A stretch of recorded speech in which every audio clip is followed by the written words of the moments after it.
नमस्कार दोस्तों, वर्धन मंत्रा के इस ऑनलाइन प्लेटफॉर्म पर आप सभी का फिर से स्वागत है। दोस्तों, हमारी जो संवैधानिक निकायों की श्रृंखला है उसी में आज हमारा जो पांचवा टॉपिक है वो है राष्ट्रीय पिछड़ा वर्ग आयोग। इसके अंतर्गत अन्य आयोगों की तरह हम इसकी परिचय, इसके पृष्ठभूमि, इसकी संरचना, इसके कार्य, इसकी शक्तियां, इसके प्रतिवेदन तथा अन्य संवैधानिक प्रावधानों को देखेंगे।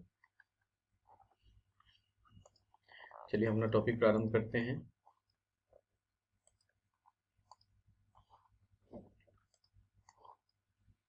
राष्ट्रीय पिछड़ा वर्ग आयोग दोस्तों यह भी एक स्वायत्त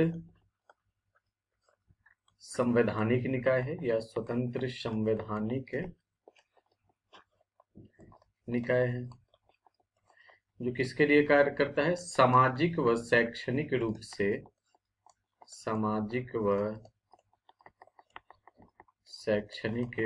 से पिछड़े वर्गों के हितों की रक्षा के लिए कार्य करता है।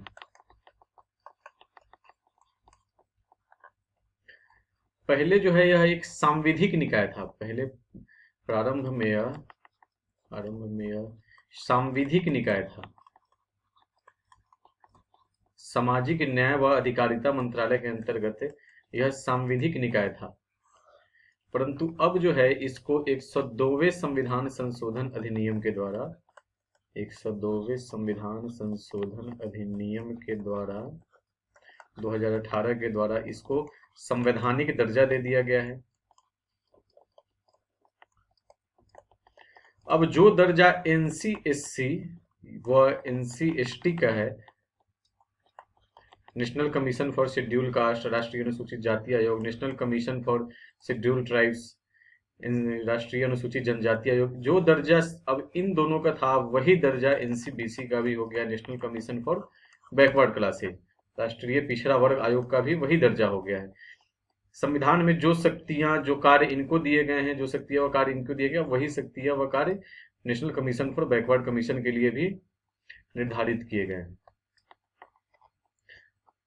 102वें संविधान संशोधन अधिनियम से संविधान में एक के भाग 16 में एक अनुच्छेद है 338B जोड़ा गया है।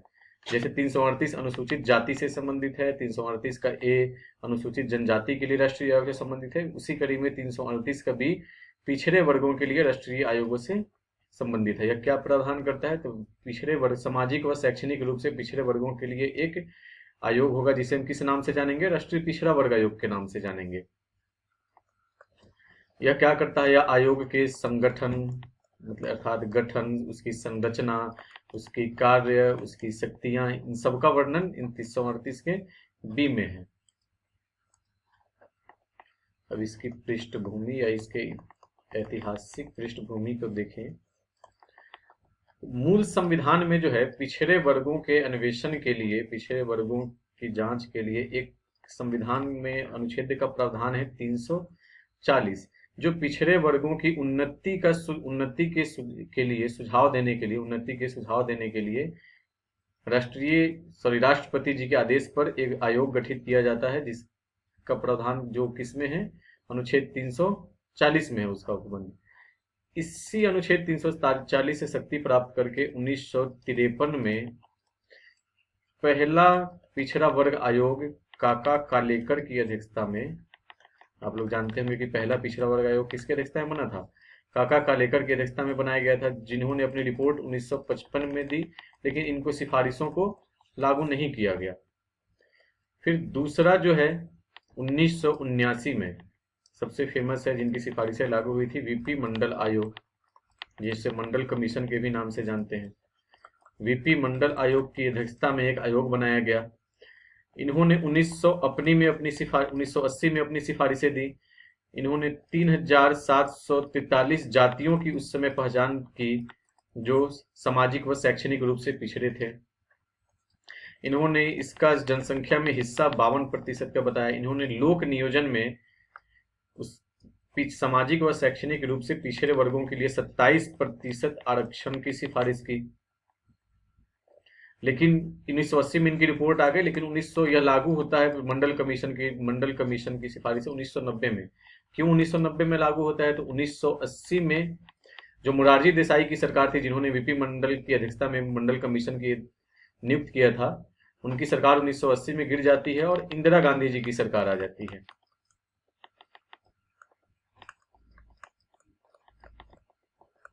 इस समय जो है अपना देश आंतरिक और बाह्य दोनों तरफ से परेशान था।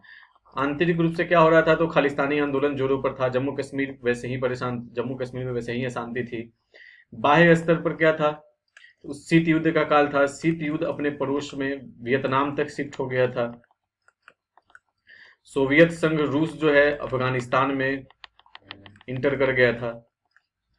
फिर इसी क्रम में चाइना, अमेरिका भी हमारे आस पड़ोस में आ गए थे। तो क्या था कि उस समय भारतीय राज्य व्यवस्था काफी अस्त व्यस्त थी, जिस कारण से यह लागू नहीं हो पाया। फिर 1984 में इंदिरा गांधी जी की हत्या हो जाती है।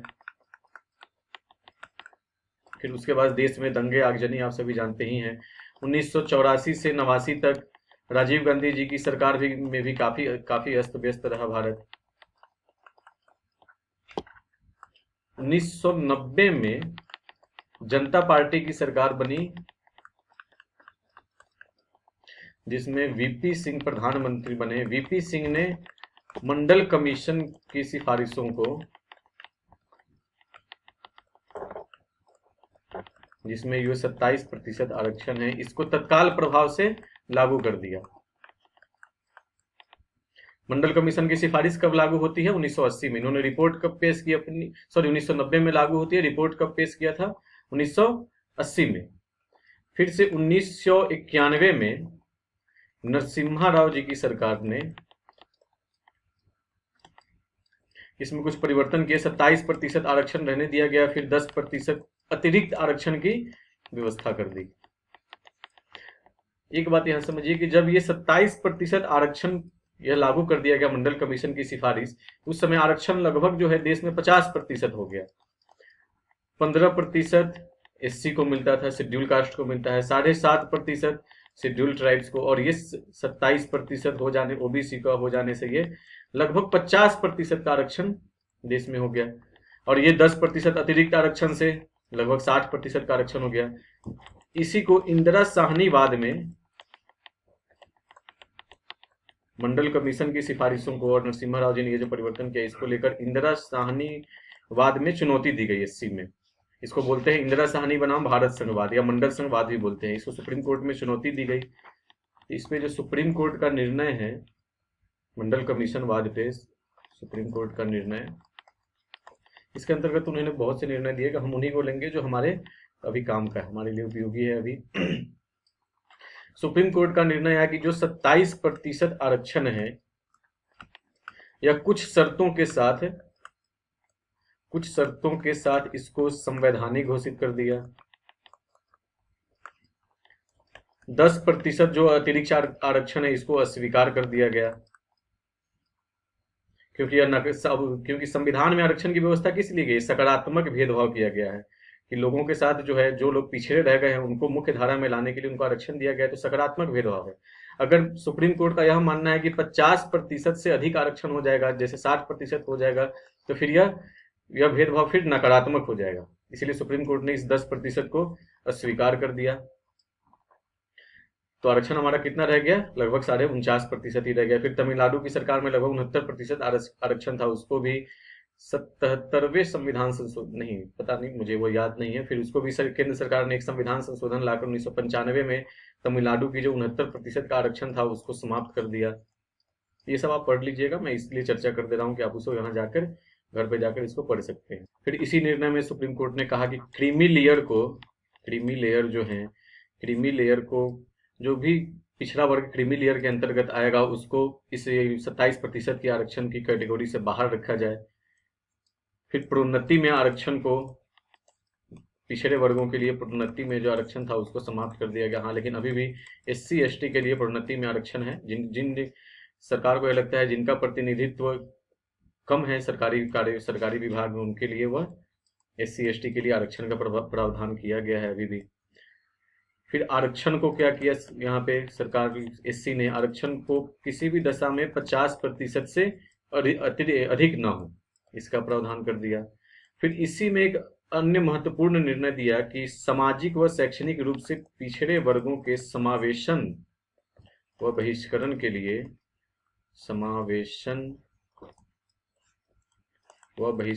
लिए अर्थात किनको पिछड़ा वर्ग की सूची में रखा जाए, किनको नहीं रखा जाए, उन्हीं के समावेशन और बहिष्करण के लिए एक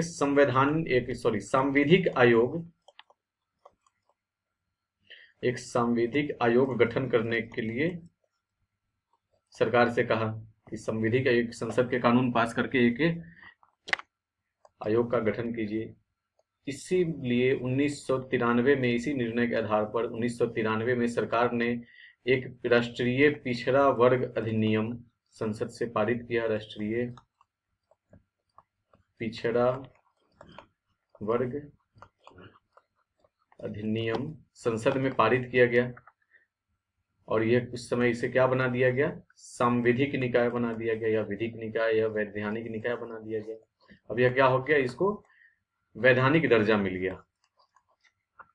फिर 2017 में 123वां संशोधन विधेयक 123वां संशोधन विधेयक लाया गया। ये देखिए, ध्यान रखिएगा, ये मैं यहाँ शब्द क्या यूज कर रहा हूँ, 123वां संशोधन विधेयक। जो अधिनियम कौन सा बना, तो इसका जो अधिनियम है वो है 102वां संविधान संशोधन अधिनियम।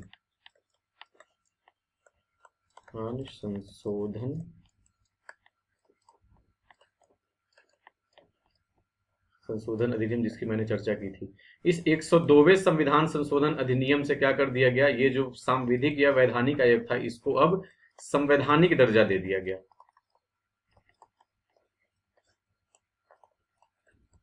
अर्थात अब जो दर्जा एनसी एससी को प्राप्त था, एनसी एसटी को प्राप्त था, अर्थात national commission for schedule caste, national commission for schedule tribes, जो दर्जा इनको प्राप्त था वही दर्जा एनसीबीसी को भी प्राप्त हो गया, national commission for backward classes.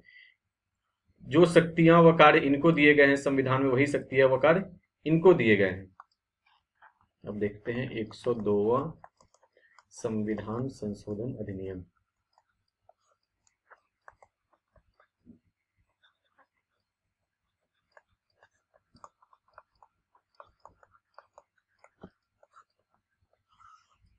इसके माध्यम से क्या किया गया कि भाग 16 में 2 अनुच्छेद जोड़े गए और कुल 3 अनुच्छेद जोड़े गए हैं।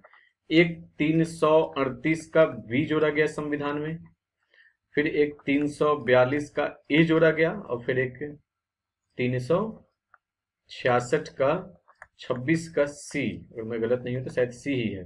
366 में एक 26 का सी जोड़ा गया। 320 में राष्ट्रीय पिछड़े वर्गों के लिए राष्ट्रीय आयोग का प्रावधान करता है। जैसे 338 क्या है, अनुसूचित जातियों के लिए राष्ट्रीय आयोग का प्रावधान है। 338 के ए में अनुसूचित जनजातियों के लिए राष्ट्रीय आयोग का प्रावधान है। इस 338 बी में अब क्या कर दिया गया, सामाजिक व शैक्षणिक रूप से, ये ध्यान रखिएगा, किसके लिए, सामाजिक व शैक्षणिक रूप से पिछड़े वर्गों के लिए, सामाजिक व शैक्षणिक रूप से पिछड़े वर्गों के लिए एक राष्ट्रीय आयोग का प्रावधान किया गया। 342 ए में 342, सबसे पहले देखिए 342 में क्या है, 342 में है कि राष्ट्रपति जिस भी जातियों को विनिर्दिष्ट करेंगे कि यह विनिर्दिष्ट करेंगे वह जाति संवैधानिक प्रावधानों के अंतर्गत अनुसूचित जनजाति समझी जाएगी। 341 राष्ट्रपति को विनिर्दिष्ट करना है अनुसूचित जाति के लिए, 342 में अनुसूचित जनजाति के लिए, और इसी तरह से 342 का ए कर दिया गया किसके लिए, पिछड़े वर्ग के लिए, कि राष्ट्रपति संवैधानिक प्रावधानों के अंतर्गत जिस भी जाति को विनिर्दिष्ट करेंगे वह पिछड़ा वर्ग समझा जाएगा। 366 परिभाषा से संबंधित है। अब यहीं से जो उदय हो गया किससे, 338 बी के द्वारा राष्ट्रीय पिछड़ा वर्ग आयोग। अब अगर प्रश्न आएगा कि राष्ट्रीय पिछड़ा वर्ग आयोग के लिए कौन सा किस अनुच्छेद से संबंधित है, तो अब डालेंगे अनुच्छेद 338 का बी। पहले क्या डालते थे 340, अब क्या हम प्रश्न में टिक करेंगे 338 का बी। दोस्तों इसका एक अलग से पार्ट 2 बना दूंगा, जिसमें मैं इससे कुछ अन्य जो तथ्य रह गए हैं उनको मैं उसमें शामिल कर दूंगा। चलिए दोस्तों, थैंक यू।